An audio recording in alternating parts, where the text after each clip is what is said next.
Welcome back to our special hour dedicated to the fight against human trafficking, a fight my next guest, Roo Powell, faces nearly every day when she takes out her smartphone. The mother of three went viral posing undercover as an 11-year-old in order to expose the dangers our kids are facing online. The video was viewed over 18 million times, and now the writer and child advocate is teaming up with law enforcement to take down child predators on the new Discovery Plus series, Undercover Underage. Please welcome Roo Powell to the TAM family. First of all, thank you for what you're doing. I know that you have a team, you work with law enforcement, so this is not you going rogue on the weekends. And so I just want to make that clear to people. You do have a team and you do work with law enforcement. You said when you posted the first fictitious teenager that you were shocked by how many men contacted her. What was that first post like for you, Roo? It was really interesting because at that time I knew what happened online. I don't think that I really grasped how pervasive it is and how quick it would happen. And to see the amount of interest and how quickly it happens and how brazen a lot of these people are is really disheartening, and it's why we want to raise so much awareness around it.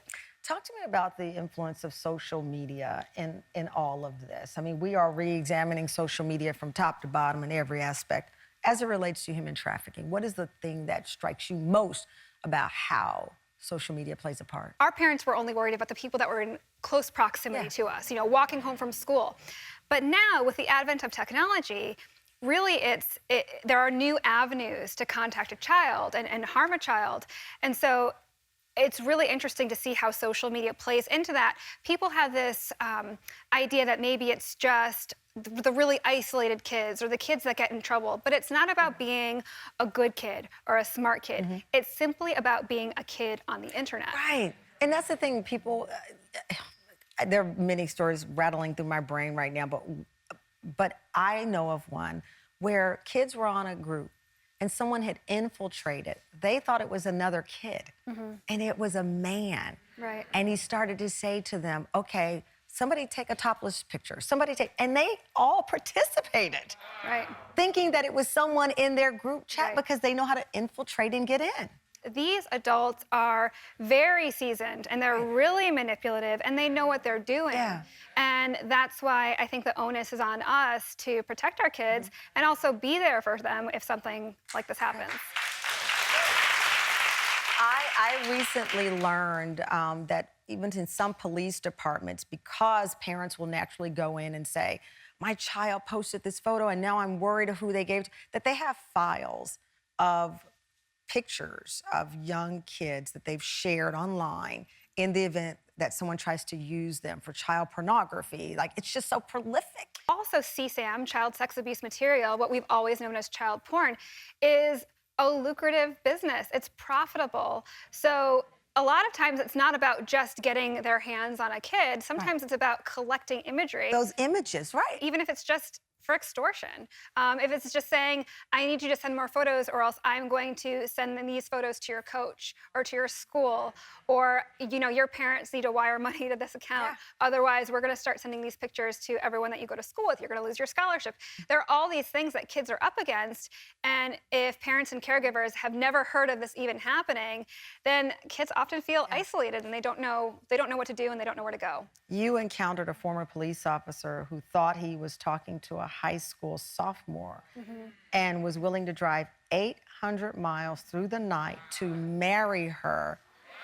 In reality, he was talking to you. Right, and we were having a video call, and he knew way too quickly the rules around emancipating yourself from your parents so you could run away with some older person somewhere. And the way that he spoke was really manipulative. And unfortunately, the truth is, it's never someone's first rodeo.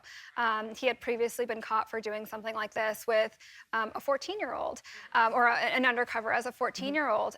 And so I see how easy it is for a kid to be manipulated. If this happened when I was a 14-year-old or a 15-year-old, first of all, I would have fallen for it, hook, line, and sinker. And second of all, I never would have told anyone because I would have been too scared and too ashamed and too worried that I was going to take the blame for that. What you are doing is incredible, and while doing it and being a parent, I mean, does it keep you up at night? Yeah, I mean, I have teenagers, teens and tweens. So this is like we're dealing with this now too as I'm parenting them. And there are times where I have to, when I transform into a decoy, I put on these younger person clothes and we go through a lot of digital editing to make me reasonably look younger. And there are times where I go to put on a t-shirt and I say, I can't wear this one. My daughter actually owns it, too close to home. Wow. And a lot of these things, it's these people that know what kids like, and they're referencing stuff that my kids like or anyone else's kids might like, hobbies and TV shows and music. They know what they're doing. They're good at this. They're smart about this. You're good at what you're doing, and that's why you're making a difference and you're exposing them. Thank you so much, Roo. Undercover Underage is streaming on Discovery Plus now.